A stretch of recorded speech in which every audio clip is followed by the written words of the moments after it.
You're listening to Packers Talk Network. Packers Talk.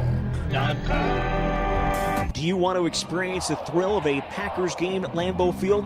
If so, be sure to get your game tickets from the longtime trusted source in Wisconsin, Ticket King. Visit their locations in Milwaukee and Green Bay, or just go to their website, theticketking.com. Again, that's theticketking.com. This is Titletown Sound. Prepare yourself for overwhelming intelligence. He's going to look like Gronk riding a unicorn carrying a lightsaber. I know how toast works. Clay Matthews, Squirrel Whisperer. Your squirrel naming game is not strong. The turd cheeseburger could come back. If one of us wants to pee on it, sure. I'm not bailing you out on that. I was acting unprofessionally. I'm just here to ruin things. Welcome to Titletown Sound, episode 74, the Aaron Campman Redux edition. On today's show, James teaches us a jig, Chris learns how to say Kokona, Wisconsin, and we talk about strange bulges in low places. What? That all said, we have a full load today, and that is, I should say, a full load of people on the show. We have James Korsmo. James, how are you doing? I'm confused, man. Good, that's what I want. We have the very giggly Kristofco. How are you doing, Chris? I'm conflicted. That's good. Jeremy VanderLinden here as well. Are you feeling like a word with a C? Please tell me you are. This show is going straight to hell. That's what's happening. We're not just off the tracks. There weren't tracks at all. And speaking of which, I do want to mention off the top, we were recording a show last week. We had some audio issues, but we have some totally worry about it. I hate you so much. Totally good. You're such a jerk. Yes, I am. Oh, you can tell it's been a long pre-show, but we're finally gonna get serious here. Here we go. We know you're probably listening to the podcast. You're thinking about the situation with the Packers releasing Josh Sitton, and I promise you we will get into that momentarily when we get into your many Twitter questions and comments. So hang tight. That's what the professionals call a teaser, I guess. So I'm all about teasing, but first we want to talk about another team in the division. The Vikings. They lost Teddy Bridgewater for the season. We hope for a full recovery for him. We'd rather see him out on the field throwing 20 interceptions and getting hurt, because that just sucks. So, full recovery to him. But to counter that serious thing that happened, the Vikings decided to do something infinitely hilarious by trading a first-round draft pick and a conditional fourth to acquire Sam Bradford. So, James, I'm going to throw it to you first. Do you like the trade? What are your thoughts about Sam Bradford? It's my favorite trade that any division rival has ever made in my entire life. I love it. It completely validates every feeling I've ever had about that garbage team and their garbage leadership, and it makes me happy because they have a backup quarterback there, Sean Hill, who had a better, or if not better, almost equal QBR to Mr. ACL himself, Sam Bradford. So thank you, Minnesota Vikings, for sucking even when you are trying not to suck. Well put. Jeremy, your thoughts? It's a good day for Packer fans because the Vikings have decided, instead of being patient and smart and maybe fixing their situation, that they would go ahead and sign up for a few more years of sucking. So I'm down for that. I think that's fantastic. Now, to me, this makes no sense, and here's why. And I think a smart front office doesn't make this move. They just don't. Because now, let's say Bridgewater can never play again. His knee is destroyed. It's junk. He just can't play, and you're done with him. Now you've spent your draft pick for the next draft, your first round pick, on Bradford, and if Bradford's a flop, now you got to wait a whole nother season before you can hit the reset button, because you're not going to draft a guy in the second or third round. I mean, the chances are very low that you're going to draft a guy later in the draft that is going to come in and start for you. So I appreciate the Vikings continuing on with their effort towards being terrible. It's hilarious to me, and I just want to say thank you so much. And James, by the way, it was a passer rating. I had tweeted this the other day, or retweeted it. The career passer rating for Sean Hill is 85.2. The career passer rating for Sam Bradford is 81. So it's I love you, Minnesota Vikings. Never change. It's fantastic. And your stadium looks like a stapler. So It sure does. I think Chris. my favorite part about this is 3 days ago, the Vikings official Twitter account tweeted, "GM Rick Spielman has the utmost confidence in Sean Hill, but will monitor the market." Now, to me, monitor the market means, hey, if someone comes available for like a 6th rounder, hey, we got to take a shot. Instead, it's like someone walked into a car dealership with their old PT Cruiser and said, what do you give me for a trade? They're like, $12,000. And the guy's like, what? Just take it. 12,000. 15. How about 15,000? I mean, talk about overpaying for Bradford. My favorite is Sam Bradford Light became available for free just after that when Mark Sanchez was cut by the Broncos. So you could have had Sanchez. Don't tell me that there's such a world of difference between the two of them. They're both mediocre quarterbacks who are destined to be backups. But you paid for a first round, and not only. So obviously, what it says to me is that Bridgewater's out. They expect him to be out for 2016 and 2017, or at least a good portion of it. I don't know how else you interpret that. And so they panicked and bought Sam Bradford. I mean, it astounds me how they could have set their franchise back with the hopes that Sam Bradford finally finds his way after how many years? A billion. Quite a few. I don't know, like 4, 5, 6, maybe even. Whatever. Long enough to know that the day isn't coming. It's not on its way. Safe to say. Yeah, it's... Oh, man, Vikings, you guys are always good for a laugh. When I saw the tweet announcing the trade, I immediately checked the account to see if it was a parody account. Because I couldn't believe the Vikings Sports would do Pickle? it. Yeah, it seemed like a Sports Pickle kind of a thing, but... The only way this could get more funny is if they brought back Brad Childress. Like, let's really muck things up and ruin the future, and get rid of anything good, and it's definitely a team imploding, and it's definitely a team in panic over a tough situation. That's not monitoring the market. That's paying the highest dollar you can for the first thing that walks through the door. You mentioned Brad Childress. I was actually hoping for Mike Tice myself. Man, those were some good drafts where they forgot that they were picking. That was fantastic. So I saw that. Didn't they cut like 3 of their 2016 draft picks this year? Or it might have been 4. I mean, oh gosh. I'll have to look for that information, but they clearly have forgotten that they're drafting during the entire draft.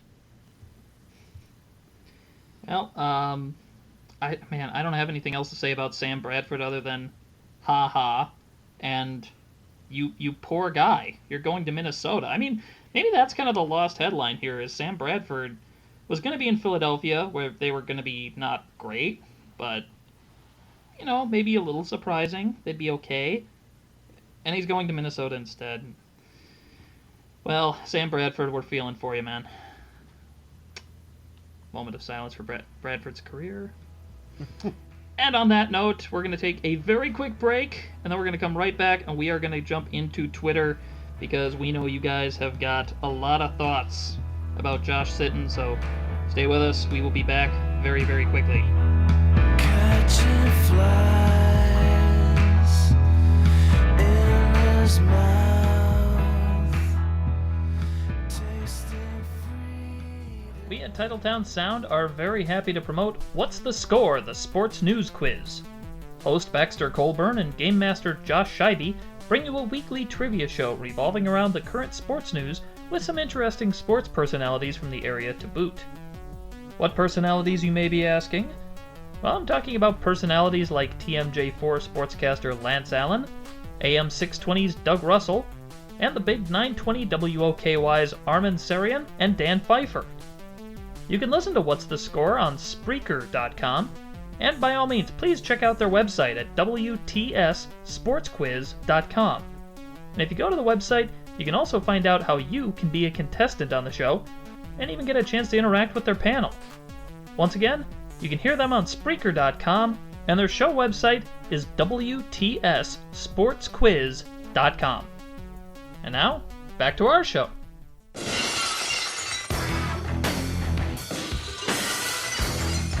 See, that didn't seem like any time at all. It seemed like literally just seconds here, didn't it, guys? Absolutely. I mean, I felt like no time in. All right. Well, time for Twitter questions.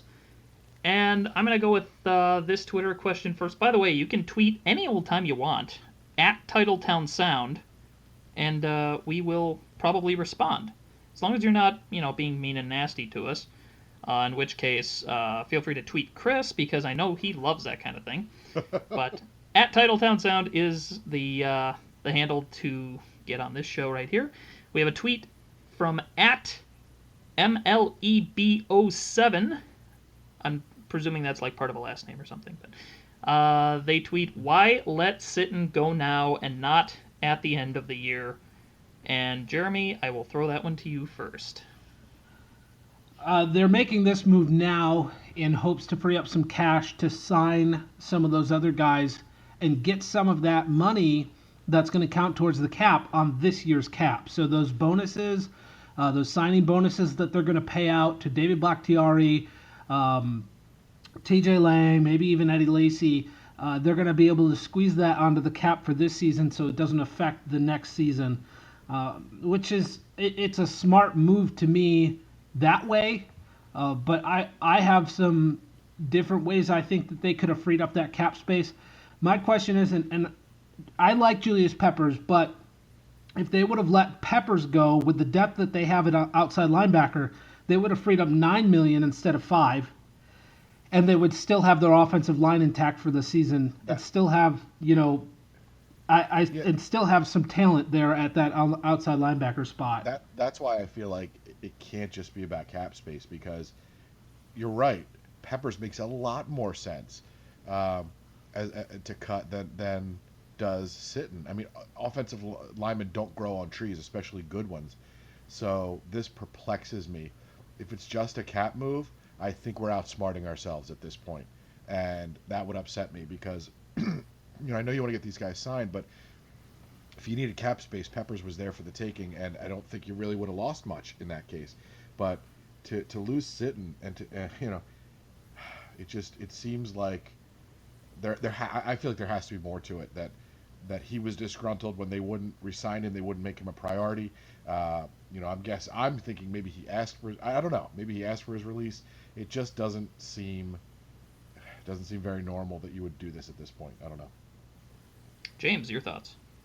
I would agree. The timing of it, the way it happened, just the overall feel of it, it feels like a business move, but it also feels personal for some reason to me.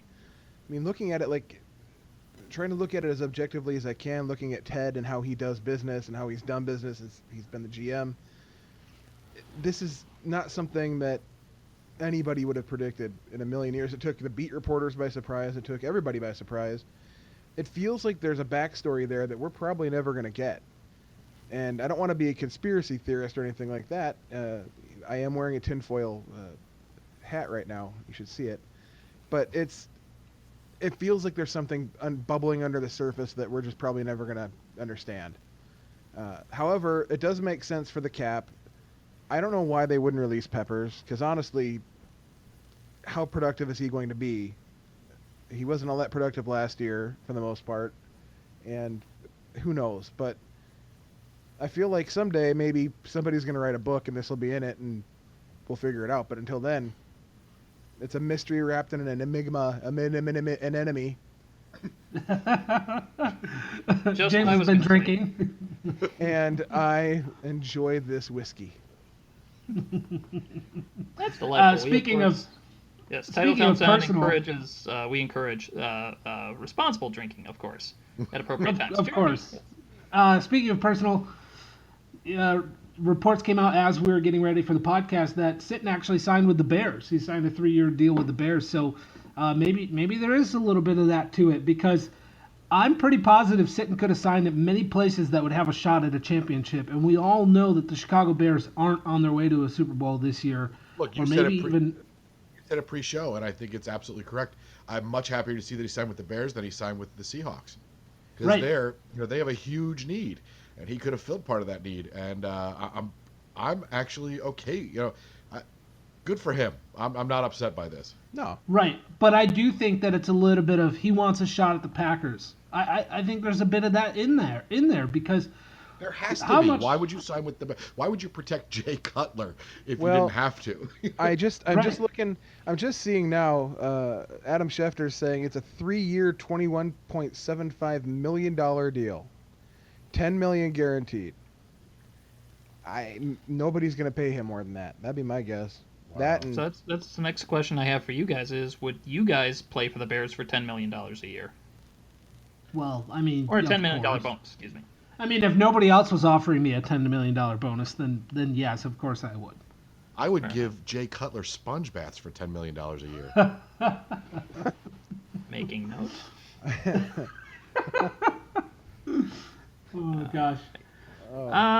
So it seems like a good time to move on to the next question. We've actually got a few here that I kind of wanted to tie together, and Chris, I'm going to let you kind of touch on whatever you want to touch on here. At Torrhem, Torrrhem, shout out to Victor, he said, should talk about how come my Brazilian tears haven't stopped being wept even after a day without Josh Sitton. So there's that. At Wagon Hunter said the left guard position won't decide if the Packers make it to the Super Bowl or not. And at Minity Ryan, is TT senile? Should have kept Sitton and Barrington, no question. I'm going to throw all three of those at you. What are your thoughts? I only have a response really to the first one from our friends in Brazil. And my response is this. Enxugue suas lágrimas. Os Packers vai emergir mais forte e nos levar para a terra prometida. Nos amamos o estripador. That was so beautiful. I feel like you were reading a lullaby to us. did you just propose to me? Are Not we just you, watching James. Selena Not all of a just you. sudden? The gentle tones of Chris's voice is it's just fantastic. It's like Right it's like, here on a, it's like on Portuguese NPR. Mr. Rogers, Senior Rogers. Yeah, I have no idea what Chris said, but I'll say this: if you're still crying over Josh Sitton, prepare to cry for a little longer, because he is a Chicago Bear. That doesn't necessarily bother me, but I'm sure it will bother some Packers fans out in the world. As far as Barrington and Sitton being a no-brainer, is Ted Thompson senile? Maybe he's senile. There could be something personal here that we don't know about. As far as Barrington being a no-brainer, I disagree. I read a lot of reports after he was cut from different guys in the league that some of the beat writers were putting in their articles, quotes from them that Barrington's just a guy, that he's also lost a step from his injury. Maybe he's not fully back from his injury. Just not, very negative things about Barrington and his time with the Packers in this preseason. So I'm not, the Barrington thing doesn't bother me at all. The only thing that really bothers me about that is that there's only 3 inside linebackers on the roster. I don't get that. But Barrington can, that's not a big deal to me. So you've got what? Morgan Burnett is that hybrid safety inside linebacker, and you've got Clay Matthews as an emergency outside/inside linebacker, even though they don't want to use him. So there is on the roster there, there's depth there if you need it, right? Right, and you still have Carl Bradford on the practice squad, and I know, Bradford's not been fantastic or anything, but he did show some serious improvement in this preseason. I was really glad to hear that he had practice squad eligibility. Aaron Nagler had mentioned that, and I was surprised. And I was even more surprised when they decided to bring him back on the practice squad, but I'm very pleased that they did, because there is some depth at inside linebacker. I just think they should be carrying one more on the 53, and I don't want to see Clay Matthews play inside linebacker this year. I'm hoping he doesn't have to. All right. Sam Barrington, I believe I read a report that he is signed with the Kansas City Chiefs. Can anybody confirm that? Yeah, they picked him up on waivers. Yes. Alrighty. So Another linebacker going to Kansas City. Who's the guy I'm thinking of? Frank Zombo that went down there? Yep, Zombo, and what's the other dude? We just saw him play. Desmond Moses is down there. Desmond Moses. Yeah. Yeah. Green Bay hasn't been the same since we lost Zombo, though, I have to say. He's no Jeff Janis, but... We haven't won a Super Bowl without Zombo, I'll tell you that much. Yeah, that's the answer. That's what we're missing. Yeah, if you asked the question who had the only sack in Super Bowl 45 and you came up with Frank Zombo, pat yourself on the back. Yes. Well, it was the first sack. I don't know if it was the only one. The other comment in there was about guard won't determine if they win the Super Bowl. No, that's true. Well, that it won't be the determining factor whether or not they win, but it will play its part, just like every other position. Well, here's what I'll say though to that. Guard could determine if they win the Super Bowl if guard pulls an Olay move and Aaron Rodgers ends up in 4 pieces. So while we say, hey, it's just a guard, this is why it perplexes me, because O-line depth and O-line, strong offensive linemen, you just don't find them. You don't pick them up off the scrap heap. So that's why it can determine a Super Bowl win. One play can determine whether they're Super Bowl contenders. So that's why it concerns me so much. Yeah, Josh Sitton, he didn't just sit in there and bump into people. He played a very important part of that line, and he was sealing off blocks. He was helping out his teammates and rotating through. And if you focus on the offensive line and just watch what he did, it was a lot more than just standing there and blocking. And so they need to find somebody with the same amount of aggression and intelligence. And it wouldn't hurt if he looked like he was on Duck Dynasty either. I agree. Got to have that Duck Dynasty look. In those same articles where I saw the stuff about Barrington, you had NFL scouts and guys in front offices throughout the league saying they felt like Josh Sitton was slipping. That he was actually taking a step backwards. Now, he was also playing with a lot of weird injuries, back injury, foot injury, whatever. But if that's the case, if he is on the downturn in his career, Ted's usually pretty good about letting guys go at the right time. I think the only one that really stands out to me that he was wrong on is Charles Woodson. I wish that Woodson would have, that he would have kept him around. But if Sitton's on the decline, fine. The cut is fine. But what I don't like is what's the real option here? I don't know. It's disappointing that it's like, okay, we're a week from the season actually starting. Nobody knew this was coming. Surprise! We're gonna completely blow everyone's mind, and I'm sure Rodgers' mind was blown too. I'm sure T.J. Lang's mind was blown that this was happening. So this wasn't just a surprise to us. This was probably a surprise to a lot of guys in the locker room. That T.J. Lang tweet. Did you see the T.J. Lang tweet? That was a heartbreaker. Yeah. He's gonna miss his best friend. Yeah. Yeah. Oh, that's sad. Okay. Well, now I'm depressed. Let's move on to another Twitter question.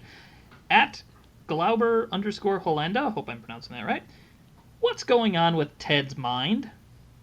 Jeremy, I would like to know your thoughts on this. Well, Ted is old, and we were asked if he's senile, so I mean, maybe he's going senile. What's going on with Ted's mind? Actually, I saw a tweet today that I thought made a lot of sense. Ted might be too focused on next season, and that might always be the case. Is that Ted has his eyes so far in the future that he's too focused on what's coming next. Where this is a move that I think could hurt the Packers this year, but I understand the reasoning. It just doesn't mean it was the right decision. So maybe that's it. Ted's got his eyes locked on the future. That's been a big complaint about Ted Thompson, is that he's not in the now enough. And I think at times it's a fair criticism. I just don't think we know the whole story behind what's going on here. I don't think we ever will, or at least for quite a while. But what makes Ted Thompson great as a GM is also what makes people so perplexed and frustrated, that you have to always be looking to the future in this salary capped league if you want to keep continuity and success. So your goal is to keep successful and keep competitive every year. So every year for the last how many years, the Packers have been Super Bowl contenders. That's something that's hard to achieve. Could they have gone all in, quote unquote, one year, sold the future and really tried to win the Super Bowl? Sure. But how much do you really increase your chances of winning when you do that? And how much do you really mortgage the future when you do that as well? So the same criticism that Ted Thompson gets about being too focused on the future is the same reason that he's successful. I just don't, this move, look, I trust him generally. This move I just don't understand. Hey, James? Yeah, in the past, I've been pretty critical of Ted just because I have felt that he mortgages too much on the future and not enough on what can we do to succeed now. I feel like there's a happy medium that it exists, and you have to try to get there where you may not have 9 draft picks next year, but you're going to have the people you need to go win a Super Bowl. This move, to me, it doesn't seem like one of those type of moves. I don't know. It smells to me. It's weird. I don't get it. It feels like there's something else there, and I don't honestly think it's 100% about cap money and all of that stuff. I think that there's something personal there.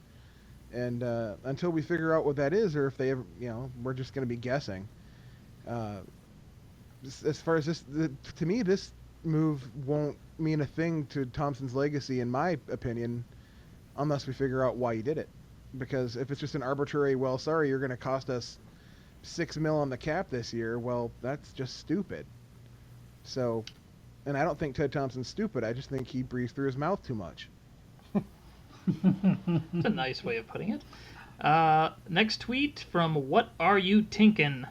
Said also, why in the actual hell TT needs to give a press conference? Chris, why in the actual hell does TT need to give a press conference? That's one thing I saw today, everybody. Well, Ted hasn't even talked since he released Sit, and Ted, blah, blah. He's not even giving a press conference. When's his press conference? Mike's talking, but when's his press? Why? Why does it matter? It's just like saying that Belichick hasn't given a press conference, because you ain't going to get anything out of him once he does anyway. What's the point? He doesn't owe us a press conference or an explanation. I saw that before, too. He owes us an explanation.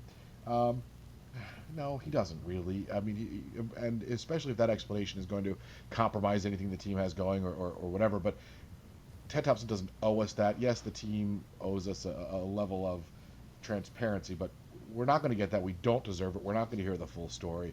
And asking for Ted Thompson to have a press conference is, nothing's going to come of it anyway. So what's the point? It's Jeremy. He's not going to say anything anyways. So he's just going to get up there and answer questions as gently as possible. And if you get too in depth talking about Josh Sitton, he'll probably say something. We don't talk about players that aren't here. He's not on the roster. I'm happy for him. He signed his contract with the Bears, but we don't really get too much into guys who aren't on our roster. So, I mean, that's just kind of the way Ted handles himself in a press conference. So what are you clamoring for? For nothing? For someone to not really give you an answer anyways? He doesn't, like Chris said, he doesn't owe us that. He's not going to answer the questions you want answered anyways. So, whatever. Who cares? Get over it. Yep. James, your thoughts? Asking for a press conference from Ted Thompson right now, you might as well ask a Teddy Ruxpin for a press conference at this point.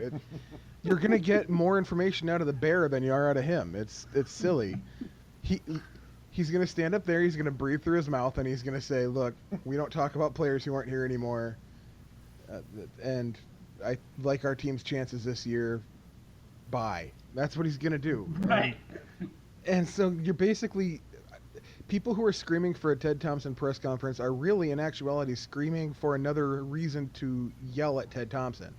Or right, they'd just be mad. Yeah, they'd just be more mad at him. They're trying to create their own excuse to go out there and scream about Ted Thompson. And frankly, I'm glad that he doesn't, because I'm tired of hearing of it already. I am having an idea here. When we start pumping out the Titletown Sound Off merchandise, we're going to have a Teddy Ruxpin type teddy bear with a Motorhead cassette in it. I think that would be a big seller. Man. We're going to start releasing. We're going to start releasing our own Ted Thompson press conferences. Where Can we just release Bobbo?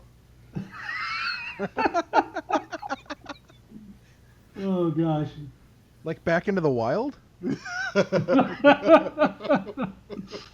Oh gosh. These are fair questions. For the time being, we'll answer those questions off the air. But anyway, Twitter question from @JasonPerrone.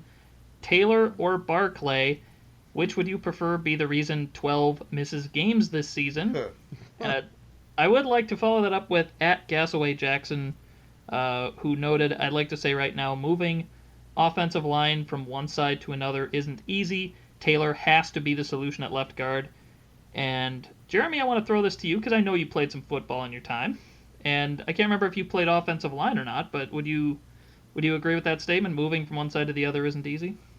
I did not play offensive line, so really I can't give you that answer. But I mean, he's not the only guy who said it. You see guys that actually know, and not that he doesn't know what he's talking about, but you see guys that get paid to talk about football saying the same things. So I am inclined to believe that that is the truth, that making that move isn't necessarily easy. However, that doesn't mean the Packers won't do it. They do what they want, the way they want to.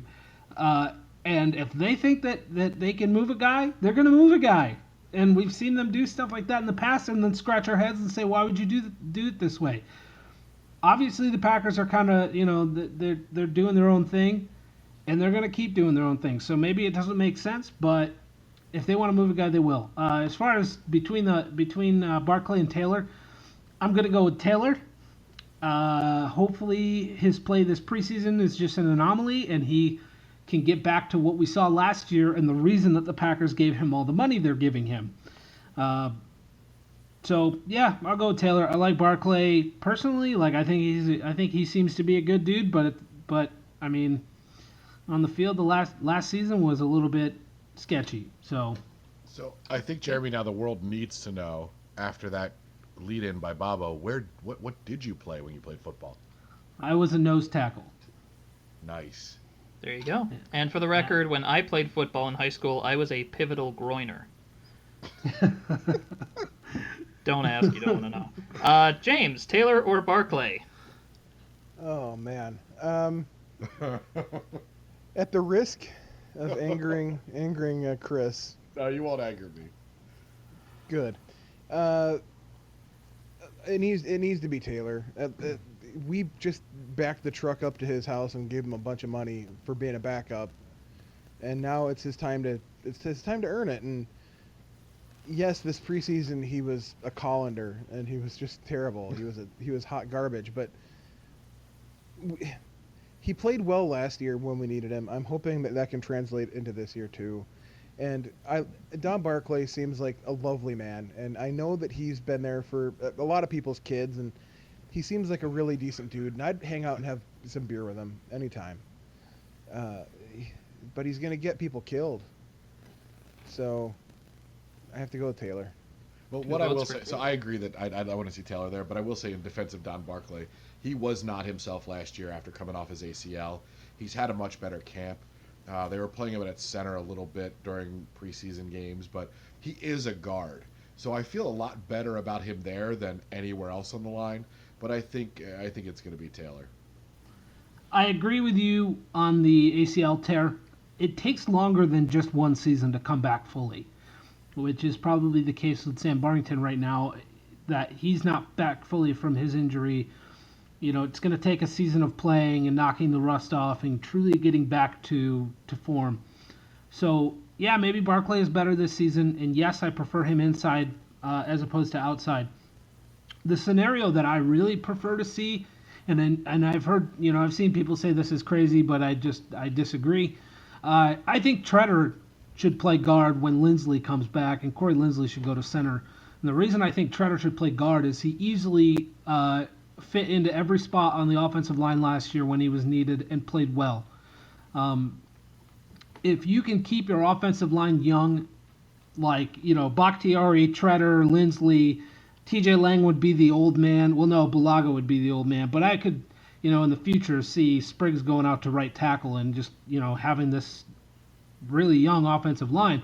I think that's the direction you want to go. And if Treader can play guard and Lindsley can play center, I think that's the best direction to go. Now, we haven't mentioned Spriggs, so maybe that's worth asking. Is he in play here? I don't think he's ready. I just don't think he's ready. He certainly didn't look ready in the preseason. I think I think he's in play for next season. The way I see this going, I think Bulaga is on his way out next year, and you see Spriggs take that right tackle spot. David Bakhtiari signs a contract and sticks around, so you have your left tackle locked in, and TJ Lang sticks around. Your offensive line seems pretty freaking solid with those guys. I mean, Treader too, he's going to have to sign a contract, but I think going with these younger guys on the offensive line, I like the idea, but I think Spriggs is definitely a next year guy. I concur with that, and I echo the sentiments. I'd much prefer Barclay at guard rather than at tackle. I think that definitely is a better fit for him, and I kind of want to see him at left guard, but I guess if Taylor... I feel like Lane Taylor's been around for quite a while. Is that just me, or has he actually been around for quite a while? Does anybody know offhand? I think it's been a few years, yeah. Okay, so I'm kind of curious to see what he's going to do if he's going to hang around with this team for so long. We have time for a couple more Twitter questions. At Paul Deer, I'm guessing D-I-E-R. Yep. Are you surprised by the number of undrafted free agents that made the Packers? Chris, you get this question first.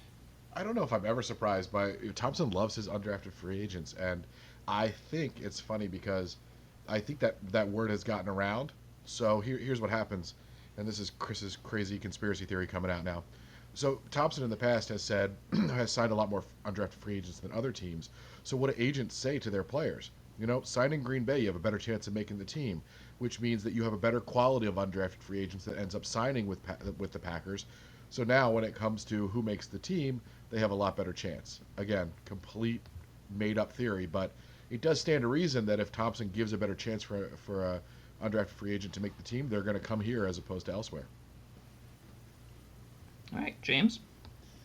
I'm not surprised that we signed so many of them. I'm surprised that so many of them played their way onto the team.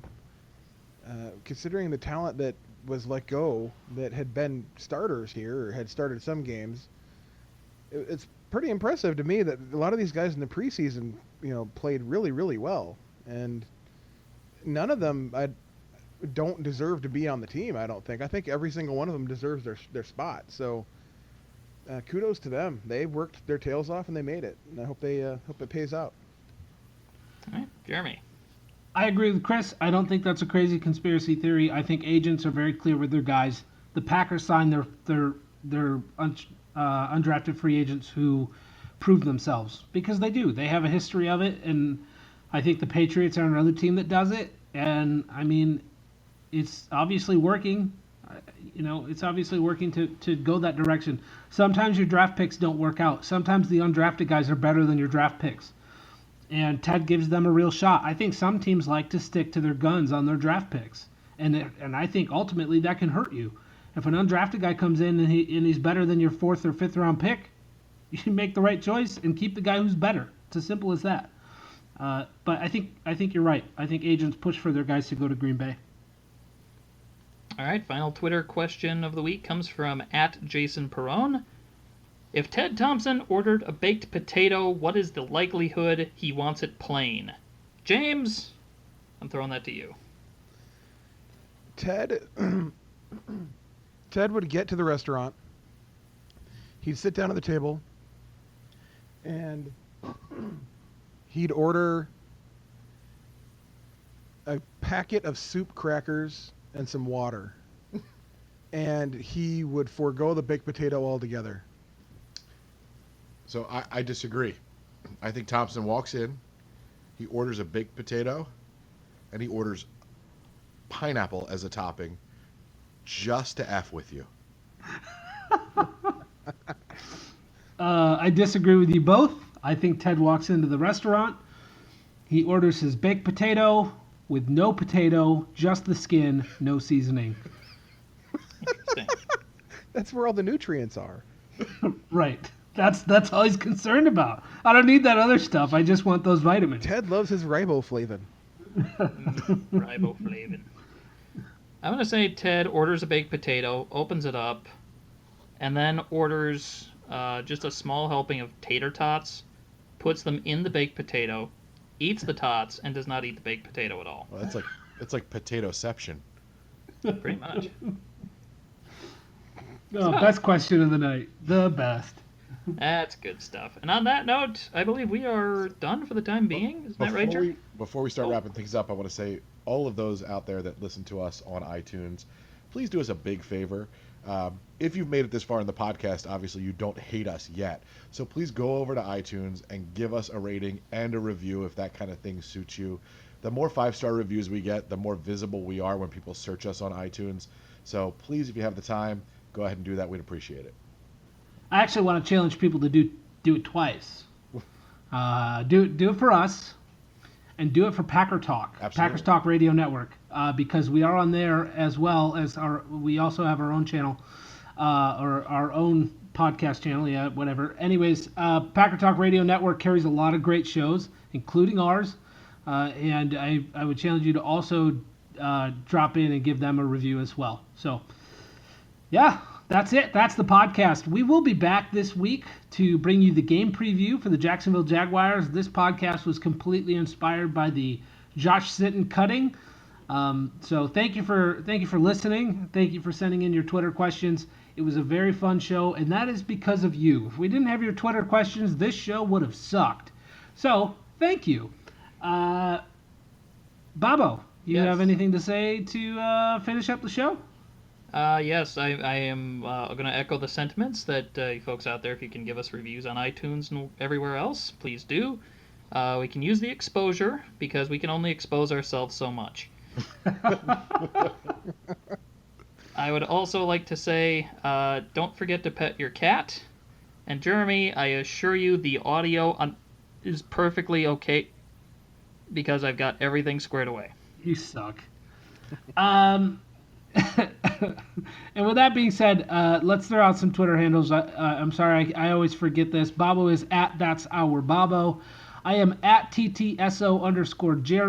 Chris is at TTSO Chris. And James is... Forgot the underscore. Okay, at TTSO_Chris. And James is at JK_Sub20. Give us all follows on Twitter. Follow at Titletown Sound, and maybe we'll read one of your questions on the next show. Also, feel free to call into the Titletown Sound Off line. You can find the number on our Twitter account. Thank you for listening. We'll bring you another show this week. We will talk to you Packer fans later. Oh, wait, and Chris got to say his final thing. Good night for good, Prince Sitton. Oh. Sometimes you wanna go where everybody knows your name, and they're always glad you came. You wanna be where you can see our troubles are all the same. You wanna be where everybody knows your name. On today's show, Chris learns how to say Kaukauna, Washington, Wisconsin. Sweet mother of Mary and Barry, I messed that up.